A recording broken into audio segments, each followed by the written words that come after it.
Hey guys, welcome to Devbhoomi career point. तो कैसे हैं आप लोग? तो देखिए, सामान्य हिंदी टेस्ट सीरीज जो हमारी चल रही थी दोस्तों, उसका आज पार्ट 66 है। ठीक है, बहुत ही महत्वपूर्ण ये टेस्ट सीरीज है। मैं हमेशा आपको बोलता हूँ 3 टेस्ट सीरीज बहुत ज़्यादा महत्वपूर्ण इस चैनल पे चलने वाली, जिनको आप फॉलो कीजिए। पहला है सामान्य हिंदी टेस्ट सीरीज, दूसरा है उत्तराखंड सामान्य ज्ञान टेस्ट सीरीज, और तीसरा है जीके टेस्ट सीरीज। उसके साथ जितने भी वरियस टॉपिक आते हैं उनको भी समझ दीजिए, और आप आसानी से ग्रुप सी का एग्ज़ाम क्रैक कर लेंगे अगर आप निरंतर हमारे साथ बने रहेंगे। ठीक है, तो काफ़ी लंबे समय से ब्रेक था इस सीरीज़ पे, आज इसको कंटिन्यू कर रहा हूँ। अब लगातार मिलेंगे आपको ये टॉपिक। तो पार्ट 66 में भी काफ़ी महत्वपूर्ण क्वेश्चन है। यूके ट्रिपल एससी में आपको पता है दोस्तों 20 अंकों की सामान्य हिंदी पूछी जाती है जनरल पेपर में। तो काफ़ी महत्वपूर्ण हो जाता है सामान्य हिंदी का नॉलेज आपके लिए। ठीक है, तो चलिए देखते हैं आप कितना स्कोर करते हैं। 15 प्लस स्कोर अगर आप करते हैं तो इट मीन्स बहुत अच्छी आपकी हिंदी पे तैयारी चल रही है, और काफ़ी अच्छे अच्छे क्वेश्चन आपको देखने को मिलेंगे, और अच्छे से मैं यहाँ पे समझाऊंगा भी। देखिए, टेस्ट सीरीज का मतलब ये नहीं है कि मैं डायरेक्टली आपको आंसर करता हूँ, यहाँ पे सभी चीज़ें लेकर मैं आगे चलता हूँ। ठीक है, तो पहला क्वेश्चन है, देखिए, से अलगाव किस विभक्ति का बोधक चिन्ह है? तो देखिए, आपने जो हमारे कारक जो होते हैं, ठीक है, कारक चिन्ह अगर उनको अच्छे से पढ़ा है आपने, ठीक है, तो उसमें आपने पढ़ा होगा कर्ता ने, कर्म को, करण से, ठीक है, संप्रदान के लिए, अपादान से। तो 2 बार से आते हैं दोस्तों यहाँ पे। ठीक है, तो ध्यान रखना है यहाँ पे अलगाव, अलग होने की स्थिति, यानी कि अलग होने की स्थिति। जैसे मैं बोलूँ छत से गेंद गिरती है, यानी कि छत से क्या हो रही है, बॉल अलग हो रही है। या मैं बोलूँ पेड़ से फल गिरता है, पेड़ से जो फल है वो अलग हो रहा है। ठीक है, तो अलगाव की स्थिति में जो से होता है दोस्तों, ये कौन सी कारक विभक्ति का चिन्ह है? तो ये अपादान का होता है। ठीक है, ऑप्शन डी इसका सही आंसर है। यहाँ पे आंसर हो जाएगा इसका अपादान। ठीक है, तो जो हमारे कारक चिन्ह वाला टॉपिक है वो पूरा मैंने सामान्य हिंदी प्लेलिस्ट में दिया है। सामान्य हिंदी की प्लेलिस्ट अगर आप चैनल पे जाके देखेंगे तो वहाँ पे आपको डिस्क्रिप्टिव टॉपिक भी मिलेंगे, साथ ही ये टेस्ट सीरीज भी मिलेंगी। और जो नए लोग हैं आज पार्ट 66 देख रहे हैं जो डायरेक्टली, वो देख सकते हैं। इससे पहले मैं 65 भाग दे चुका हूँ, तो उनको भी फॉलो कीजिए आप। ठीक है, अगला देखिए, तन शब्द का लिंग निर्धारित कीजिए। तो जो तन शब्द है ये कौन सा शब्द है? पुल्लिंग है, स्त्रीलिंग है, उभयलिंग है, नपुंसक लिंग है? ठीक है, तो देखिए, मैंने आपको बताया था दोस्तों, लिंग निर्धारण के लिए एक बहुत शॉर्ट ट्रिक है जो कि 90% वर्क करती है। कुछ शब्दों का अपवाद है, बाकी ये 90% वर्क करती है। जो भी शब्द आपको एग्जाम में दिया है उसके आगे कोई भी विशेषण लगा के देखिए आप। ठीक है, तो विशेषण लगाने से आपको समझ में आ जाएगा कि ये पुल्लिंग है या स्त्रीलिंग है। तो तन की मैं बात करूँ, शरीर की यहाँ पे बात हो रही है, तो तन शब्द जब मैं बोलता हूँ तो यहाँ पे मैं अच्छा तन या अच्छी तन बोलूँ? बताइए, आप ही बताइए। ठीक है, उसका तन अच्छा और सुडौल था। ठीक है, उसका तन अच्छा और बलिष्ठ था, या उसका तन अच्छी और बलिष्ठ था। तो आप साफ देख रहे हैं यहाँ पे अच्छा शब्द क्या हो रहा है, सूट कर रहा है। ठीक है, तो अच्छा यानी कि पुलिंग हो गया। यहाँ पे अच्छी होता तो अच्छी सूट करता तो स्त्रीलिंग हो जाता ये शब्द। तो सिंपली आप क्या समझे, जो भी शब्द आपको एग्जाम में दिया होगा लिंग निर्धारण के लिए, वहाँ पे आप उससे पहले कोई विशेषण लगाकर देख लेंगे। ठीक है, तो राइट आंसर हो जाएगा इसका ऑप्शन है पुल्लिंग। ठीक है, तो लिंग निर्धारण या लिंग वाला चैप्टर भी है हिंदी पे, देख सकते हैं आप, अच्छे से समझ पाएंगे ट्रिक को तब। अगला देखिए, उत्तम पुरुष सर्वनाम के किस भेद का एक प्रकार है? ठीक है, तो उत्तम पुरुष जो होता है वो सर्वनाम के कौन से भेद का प्रकार होता है? तो इसका जो सही आंसर है दोस्तों, राइट आंसर हो जाएगा इसका ऑप्शन बी। ठीक है, तो उत्तम पुरुष जो होता है वो सर्वनाम के पुरुषवाचक भेद में आता है। ठीक है, पुरुषवाचक। और बात करूँ मैं, पुरुषवाचक सर्वनाम का एक प्रकार होता है दोस्तों, और पुरुषवाचक सर्वनाम के भी 3 भेद होते हैं। कितने? 3 भेद। ठीक है, सबसे पहले होता है उत्तम पुरुष। उत्तम पुरुष में हम यूज करते हैं मैं, हम। ठीक है, मैं और हम। इसके बाद होता है, देखिए, मध्यम पुरुष। ठीक है, मध्यम पुरुष में हम यूज करते हैं तू, तुम, आप। ठीक है, इसके बाद अन्य पुरुष होता है। अन्य पुरुष में हम बोलते हैं यह, वह, ये या वे। ठीक है, तो आपको ध्यान रखना है, पुरुषवाचक सर्वनाम के भी 3 भेद होते हैं, और उत्तम पुरुष किसका भेद है? पुरुषवाचक के अंतर्गत ही आता है। ओके, चलिए बढ़ते हैं नेक्स्ट क्वेश्चन की तरफ। अगला देखिए, एक दिन बोलेंगे पेड़ किसका काव्य संग्रह है? तो बताइए। देखिए, सामान्य हिंदी जो कवि परिचय है उसकी ई बुक हमारे पास है, वीडियो में आपको डिस्क्रिप्शन में लिंक मिल जाएगा, और बाकी बुक्स भी आप देख सकते हैं। तो वहाँ पे जो हमारे कवि परिचय है, इसलिए मैं बोलता हूँ कि जो हमारे ई बुक्स हैं उनको लीजिए आप, वहाँ पे ऐसे ही क्वेश्चन आपको देखने को मिलेंगे। और यूके ट्रिपल एस भी बहुत ज़्यादा 3 या 4 क्वेश्चन यहाँ से देता है अपने हर एग्जाम में। आप देख लीजिए, फॉरेस्ट गार्ड का एग्जाम या कनिष्ठ सहायक पूर्व में तो क्वेश्चन बनते हैं यहाँ से।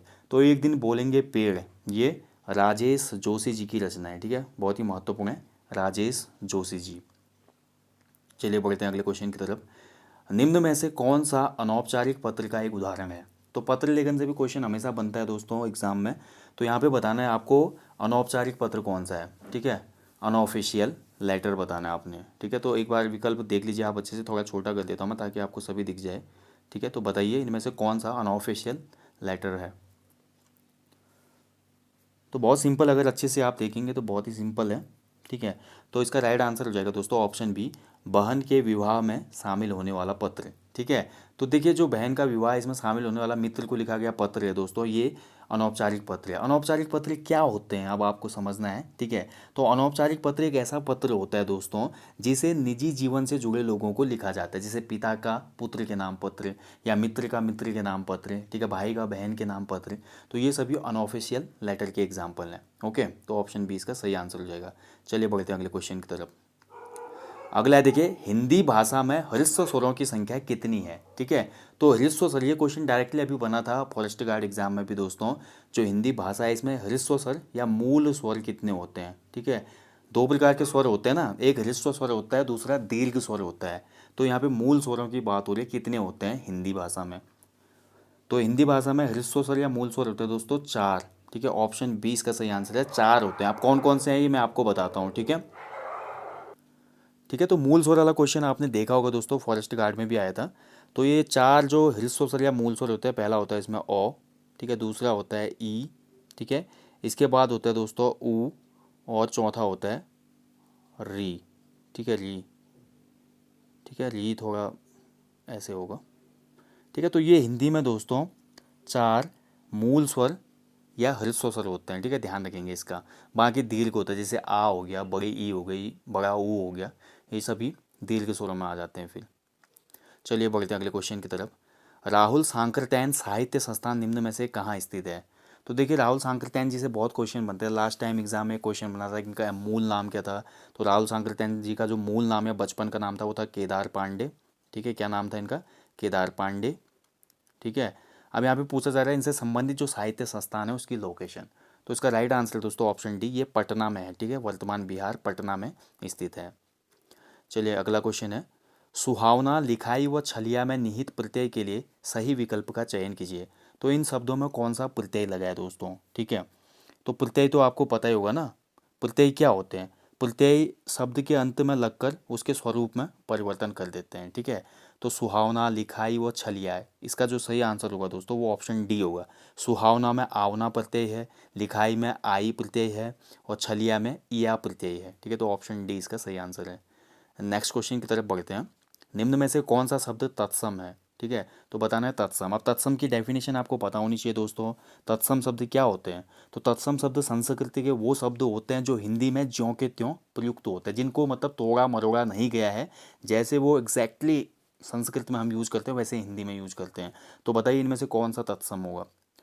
तो इसका जो सही आंसर है वो है ऑप्शन डी, ठीक है। अमूल्य जो शब्द है यहाँ पे दोस्तों वो तत्सम शब्द है, ठीक है, अमूल्य। नेक्स्ट क्वेश्चन है देखिए, जो शब्द संस्कृत भाषा से उत्पन्न या विकसित हुए हैं क्या कहलाते हैं, ठीक है। अभी हमने ऊपर पढ़ा जो शब्द डायरेक्टली संस्कृत से लिए गए हैं हिंदी में वो तो तत्सम कहलाते हैं, लेकिन यहाँ पे क्वेश्चन में पूछ रहा है जो शब्द संस्कृत भाषा से उत्पन्न या विकसित हुए हैं वो क्या कहलाते हैं। तो ऐसे शब्दों को हम बोलते हैं दोस्तों, इसका जो सही आंसर है वो है ऑप्शन बी, तद्भव, ठीक है। तो संस्कृत भाषा से उत्पन्न हुए हैं और विकसित हुए हैं, बाद में थोड़ा इनमें अंतर आ जाता है दोस्तों, ठीक है। यानी कि थोड़ा इनके बोलचाल में क्या हो जाता है, ये शब्द तोड़ मरोड़ ले जाते हैं, ठीक है। तो या बिगड़ा हुआ स्वरूप बोल सकते हैं हम। संस्कृत भाषा के शब्दों का बिगड़ा हुआ स्वरूप भी तद्भव शब्द कहलाता है। इसके बाद एक और प्रकार होता है दोस्तों अर्ध तत्सम, ठीक है। संस्कृत के ऐसे शब्द जो उच्चारण के कारण बिगड़ते बिगड़ते क्या हो गए हैं, कुछ और ही हो गए हैं, वो कहलाते हैं अर्ध तत्सम, ठीक है। और बाकी किसी क्षेत्र विशेष में बोले जाने वाले जो शब्द होते हैं वो देशज कहलाते हैं, ठीक है। तो यहाँ पे जो राइट आंसर हो जाएगा ऑप्शन बी, तद्भव। तो ये सभी चीज़ें आपको अच्छे से पढ़नी होंगी दोस्तों डीपली, तभी आप एग्जाम में क्वेश्चन सही कर पाएंगे। अगला देखिए, व्युत्पत्ति के आधार पर किलकिल कौन सा शब्द है।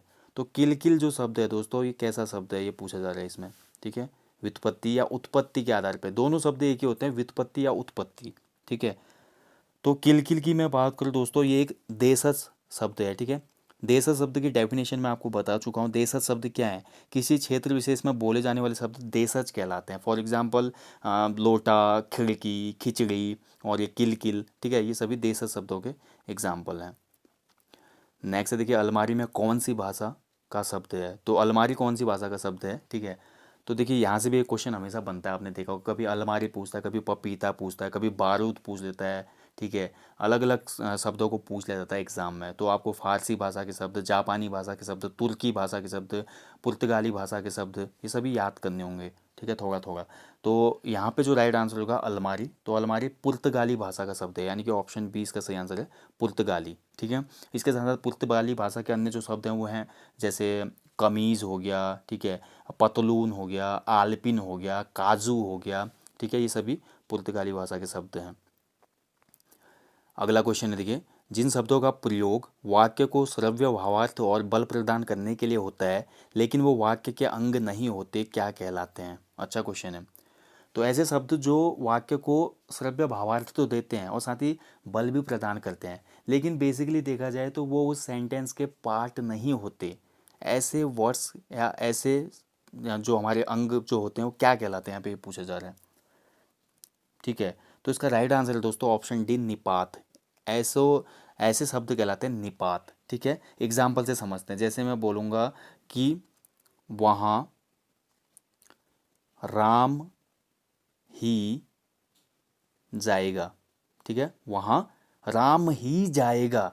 तो यहाँ पे क्या हो रहा है, बल प्रदान हो रहा है, वहाँ राम ही जाएगा बोल रहा हूँ मैं, ठीक है। तो ही जो शब्द है दोस्तों इसमें, ये क्या हो जाएगा, निपात हो जाएगा, यानी कि ये वाक्य का अंग तो नहीं है लेकिन वाक्य को बल प्रदान करने के लिए मैं इसका यूज कर रहा हूँ, वहाँ राम ही जाएगा, ठीक है। तो ऐसे शब्द कहलाते हैं निपात।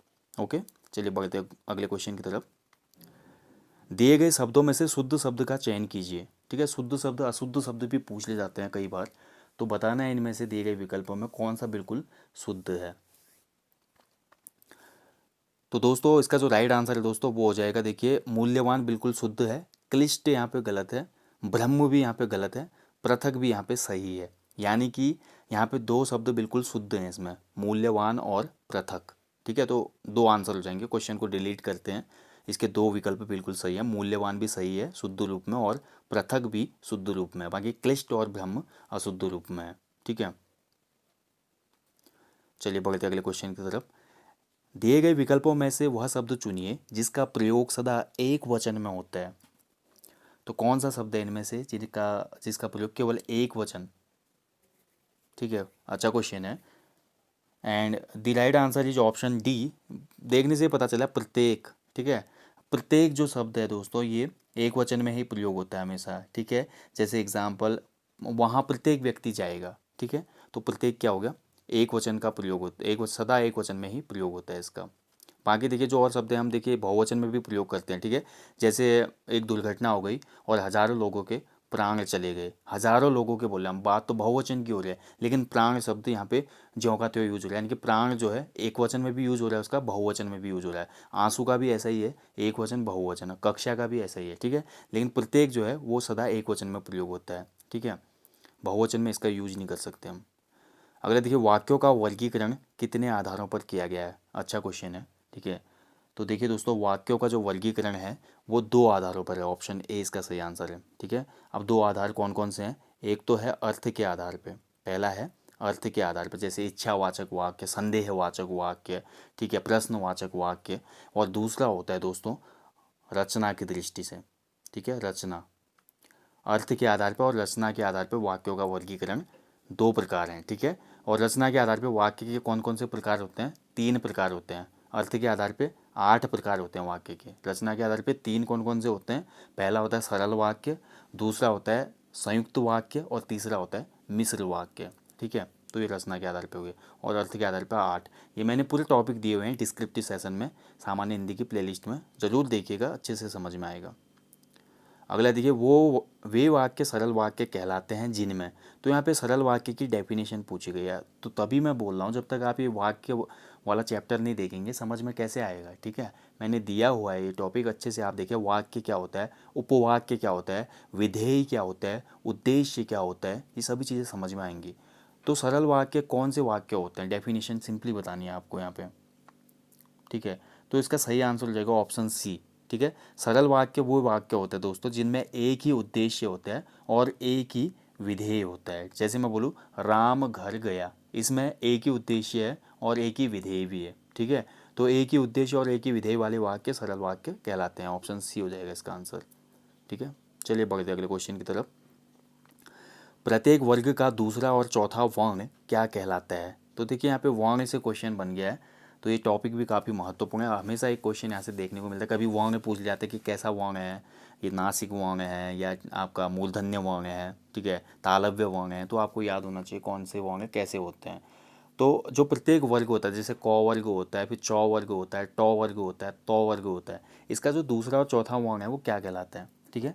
तो दूसरा और चौथा प्रत्येक वर्ग का ही कहलाता है महाप्राण व्यंजन, ठीक है। फॉर एग्जाम्पल ख और घ, छ, झ, ठ, ढ, थ, ध, ये सभी क्या होते हैं, महाप्राण व्यंजन होते हैं, ठीक है। जैसे प्रत्येक वर्ग, जैसे पहला वर्ग हम लेते हैं क, ख, ग, घ और ङ, ठीक है। अब इसमें से समझते हैं आपको। तो प्रत्येक वर्ग का क्या बोला है, दूसरा और चौथा वर्ण, यानी कि दूसरा ख हो गया और घ हो गया, ये कहलाते हैं महाप्राण व्यंजन, ठीक है।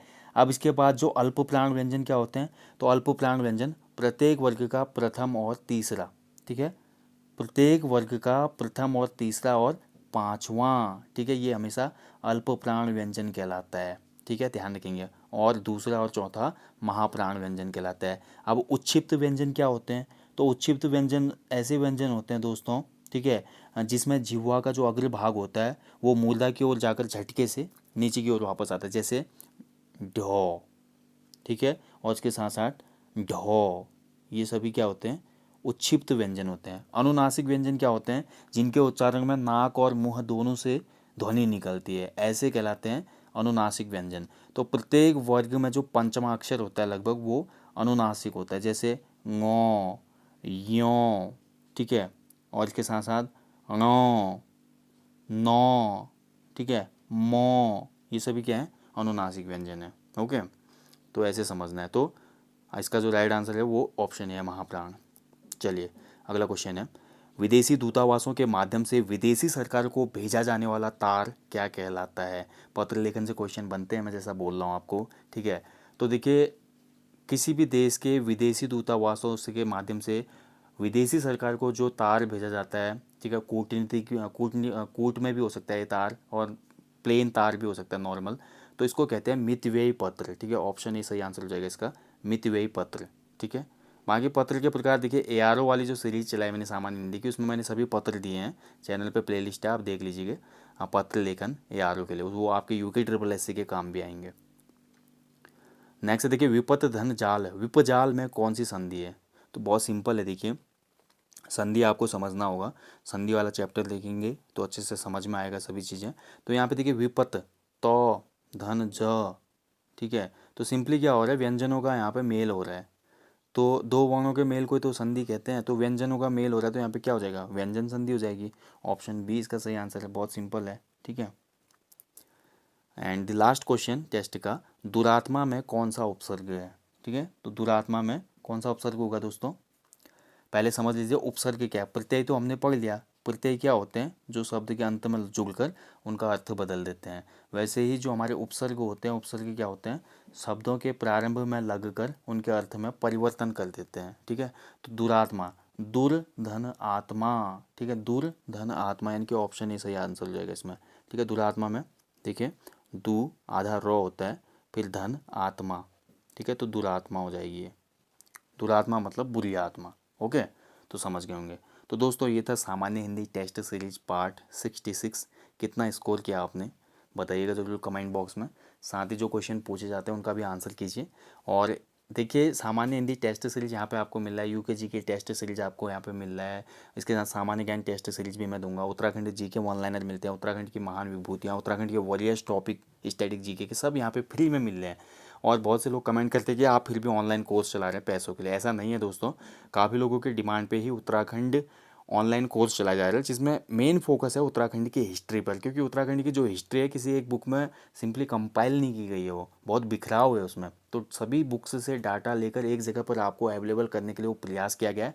बहुत ज़्यादा समय उसमें लगेगा दोस्तों, बहुत ज़्यादा समय लग रहा है उसमें, तो इस वजह से उस कोर्स की कुछ फीस भी रखी गई है, ठीक है। इसलिए आप अगर जुड़ना चाहते हैं तो जुड़ सकते हैं। आप हमें मैसेज कीजिए व्हाट्सएप पर 9760040434, ठीक है।